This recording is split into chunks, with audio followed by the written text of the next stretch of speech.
Boa noite a todos. É com muita alegria que estamos aqui mais uma vez para fazer o Evangelho dessa terça-feira, dia 2 de agosto de 2022, através do Centro Espírita Capitão Vendramini, Arca de Noé.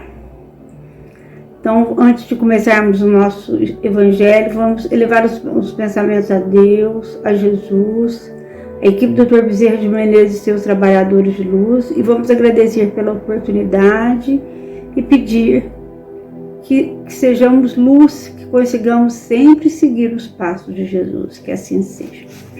A lição de hoje está no livro Fonte Viva, psicografado por Francisco Cândido Xavier, pelo Espírito de Emmanuel. É a lição número 83, que tem como título Avancemos Além. Pelo que, deixando os rudimentos da doutrina do Cristo, prossigamos até a perfeição, não lançando de novo o fundamento do arrependimento de obras mortas. Está em Paulo, Hebreus, capítulo 6, versículo 1. Aceitar o poder de Jesus, guardar certeza da própria ressurreição, além da morte, reconfortar-se ante os benefícios da crença, constitui fase rudimentar no aprendizado do Evangelho. Então, a gente aceitar o poder de Jesus, né? Guardar a certeza da própria ressurreição, além da morte, reconfortar-se ante os benefícios da crença, constitui fase rudimentar no aprendizado do Evangelho. Então, isso é uma coisa que todo mundo faz, né? Não tem diferença. Praticar as lições recebidas, afeiçoando a elas nossas experiências pessoais de cada dia, representa o curso vivo e certificante. Então, nós temos que vivenciar o Evangelho de Jesus, né? Através daquilo que a gente aprendeu do Evangelho, a gente colocar no nosso dia a dia. O aluno que não se retira dos exercícios no alfabeto nunca penetra o luminoso domínio mental dos grandes mestres. Mais uma vez, nós temos que praticar, né? Não basta situar nossa alma no pórtico do templo e aí dobrar os joelhos reverentemente. É imprescindível regressar aos caminhos vulgares e concretizar em nós mesmos os princípios da fé redentora, sublimando a vida comum. Então, através da nossa vivência, através do nosso dia a dia, através dos problemas que nós enfrentamos, que nós vamos ver, que nós vamos testar a nossa fé, que nós vamos aprender a vivenciar, aprender através da doutrina, estudá-la e aprender a enfrentar a vida com mais fé e com mais esperança. Que dizer do operário que somente visitasse a porta de sua oficina, louvando-lhe a grandeza, sem contudo dedicar-se ao trabalho que ela reclama? Que dizer do navio admiravelmente equipado que vivesse indefinidamente na praia sem navegar? Então não adianta nada a gente ficar parado sem fazer nada, só esperando as coisas acontecerem. Nós temos que trabalhar a fé em nós, trabalhar a paz em nós e trabalhar para um mundo melhor.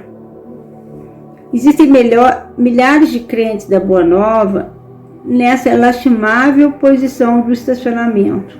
São quase sempre pessoas corretas em todos os rudimentos da doutrina do Cristo. Creem, adora e consola-os impreensivelmente. Todavia não marcham para diante no sentido de se tornarem mais sábias e mais nobres. Não sabem agir, nem lutar e nem sofrer, em se vendo sozinhas sob o ponto de vista humano. Então nós temos que trabalhar em nós a nossa evolução espiritual, não podemos ficar parados. Nós trabalhamos a evolução espiritual através do nosso autoconhecimento e da gente trabalhar em nós as virtudes para nós tirarmos os nossos defeitos, melhorar os nossos defeitos. Precaver-nos contra semelhante males, afirmou Paulo com profundo acerto. Deixando os rudimentos da doutrina de Jesus, prossigamos até a perfeição, abastendo-nos de repetir muitos arrependimentos, porque então não passaremos de autores de obras mortas. Então, nós através de várias reencarnações que nós vivenciamos, nós vamos nos melhorando, corrigindo nossos defeitos, até um dia nós chegarmos a ser espíritos puros. Evitemos assim a posição do aluno que estuda e jamais se harmoniza com a lição, recordando também que se o arrependimento é útil de quando em quando, o arrepender-se a toda hora é sinal de teimosia e viciação. Então nós temos que praticar aquilo que nós aprendemos, temos que vivenciar, nós temos que trabalhar a paz em nós, trabalhar as nossas virtudes, trabalhar o amor ao próximo, para seguir os passos de Jesus. Então eu quero lembrar, para ilustrar a nossa história, eu quero lembrar de uma personagem muito importante que foi para mim no livro Há 2000 Anos, que é um livro que foi psicografado por Francisco Cândido Xavier, pelo Espírito de Emmanuel. Essa personagem é a Lívia. A Lívia, desse livro, 2000 Anos, ela era casada com um senador da República de Roma, Públio. E a Lívia ocupava uma posição muito elevada na sociedade romana, né? O marido dela era um senador. E a Lívia era uma jovem muito bonita, tinha uma filha, Flávia, que sofria de um problema de saúde. A Flávia tinha feridas no corpo todo. E eles resolveram mudar para a Judéia, porque o público foi trabalhar lá e eles queriam também ver se conseguiam alguma coisa para a cura da Flávia.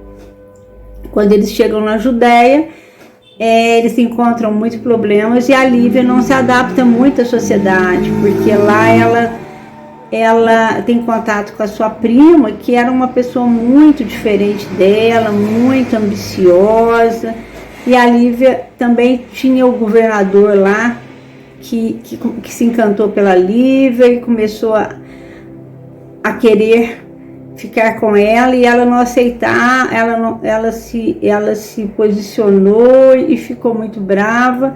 Isso tudo foi criando muitos problemas para a Lívia. E a Lívia, e logo o público eles foram para Cafarnaum. Lá eles encontraram a Lívia, ficou sabendo que Jesus andava por lá. E ela se interessou muito por isso.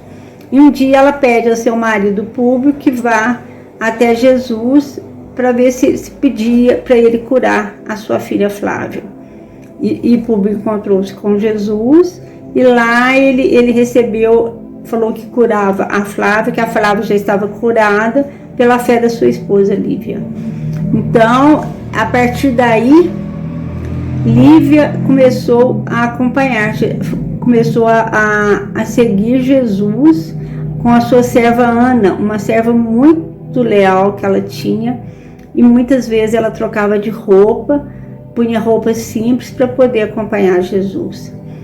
E ela tinha um outro filho de 2 anos que ele foi raptado, e seu marido não se conformava, e a Lívia foi acusada de traição, ela foi acusada de muitas coisas pelo seu marido, e ela começou a viver em plena solidão na sua casa. Foi afastada da filha, mas através da fé e dos ensinamentos de Jesus, praticando a sua doutrina de amor, a Lívia foi uma pessoa que ela conseguiu encontrar a paz, apesar de tantos sofrimentos, e a resignação, e viveu uma vida simples, apesar de ter uma posição tão nobre na sociedade. Lívia se encantava com as palavras de Jesus, com seus seguidores, e sempre que podia frequentava as casas humildes que Jesus pregava e ajudava e mandava ajuda para as pessoas. Quando eles voltaram para Roma, porque o amigo deles lá estava muito doente, Lívia olhou o amigo e depois a esposa, e lá ela continuou praticando a sua doutrina de amor. E um dia ela e a Ana estavam nas catacumbas escutando Jesus, escutando o João Cleófas, que era um enviado que Jesus enviou para poder avisá-los que eles iam ser perseguidos e mortos. Os cristãos naquela época não eram perseguidos, e eles foram. Aí os romanos invadiram e prenderam todos que ali estavam.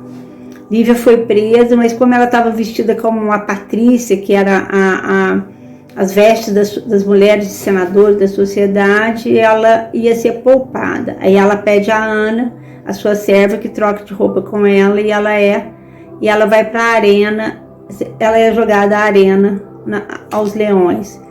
Mas nessa hora, Lívia já não estava mais lá. O espírito dela já tinha encaminhado, já tinha ido para os braços de Jesus. Então, é uma história muito bonita, que nos dá um testemunho de fé, de amor, de esperança, e que nos fala que a simplicidade de Jesus, as suas palavras, consolou muitas pessoas. Então, quem vivenciou Jesus naquela época, foi muito mais difícil do que nós que vivenciamos agora, que tentamos vivenciar, que tentamos aprender, porque naquela época eles eram muito perseguidos, né? A gente ainda tem país aqui que os cristãos ainda são perseguidos, várias religiões ainda são perseguidas. Então isso é um testemunho de fé e de amor, né? A Lívia foi uma personagem muito importante para o público naquela época. Então ela também ajudou muito a convertê-lo, né? Então essa é a nossa lição de hoje, que a gente tenha sempre no coração a fé, a esperança e o amor, e que a gente consiga, através do nosso trabalho, do nosso estudo, vivenciar as palavras de Jesus no nosso dia a dia. Não é fácil, mas é necessário para a nossa evolução espiritual. Agradeço a todos pela oportunidade e desejo uma boa noite, que assim seja.